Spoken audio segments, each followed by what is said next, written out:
Welcome to Instant Grace, a special and short installment of Gracearchy with Jim Babka. And I'm Jim Babka. Trump's haters versus Trump's haters. Politics brings out the worst in us.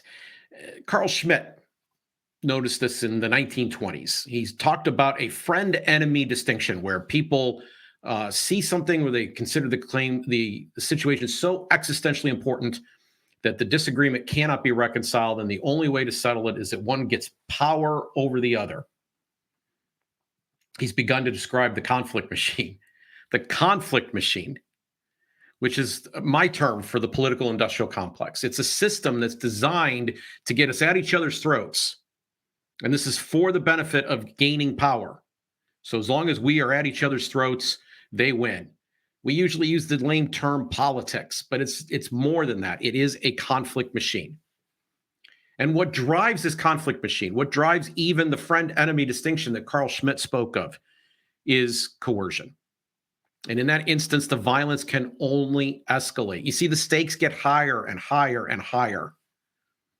And then along comes Rene Girard with the Mimetic Theory, and he shows us why this is so dangerous that this keeps escalating. We imitate one another. In fact, when we're in rivalry, when we're in competition, we imitate our enemy. You see, it's like two teams competing, and one gains a special tactic and the other learns how to stop that tactic and then starts to develop its own tactic, and then the other one does the same. And it goes up and up and up and up. It just keeps climbing. It becomes existential that we be worse than our enemy because, after all, we have to defeat them. And over time, we lose sight of what it was that we were even fighting over. It's more about making them cry. And in fact, if you don't get that, if you don't understand that you're some kind of cuck, you're weak, you aren't willing to do what it takes to win. I signed a pledge back in 1996 that read, "I do not believe in or advocate the use of force as a means of achieving social or political goals."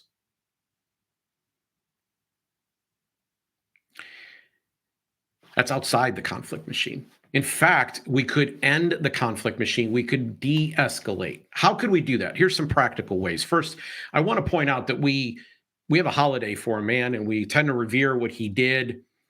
And people speak kindly of him now. They're not willing to quite practice what he preached, which was nonviolence. His name was Martin Luther King Jr. And what he taught his people was that they were literally going to walk straight into the teeth of the violence.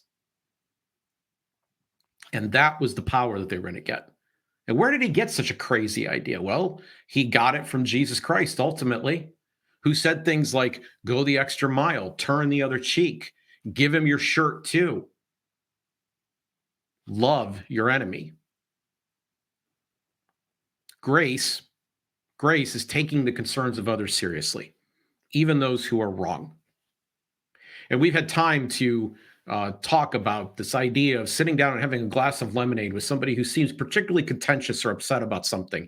Maybe they've gone all the way into hate, and trying to understand who they are.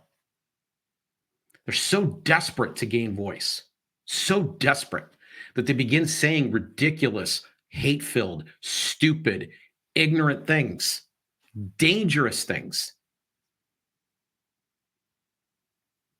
But then again, lots of people in the political process aren't that careful with their talk. Because again, with the coercion, the stakes are that high. So I'm going to offer as the final grace point the principle of human respect that says once you recognize that happiness, harmony, and prosperity are always diminished anytime we initiate violence, anytime we steal from someone to get what we want. When you recognize that and you say, as a good person, I can't do that. My new moral principle is I can't do that. I won't initiate violence or steal from other people. You are beginning to take the step to make things better.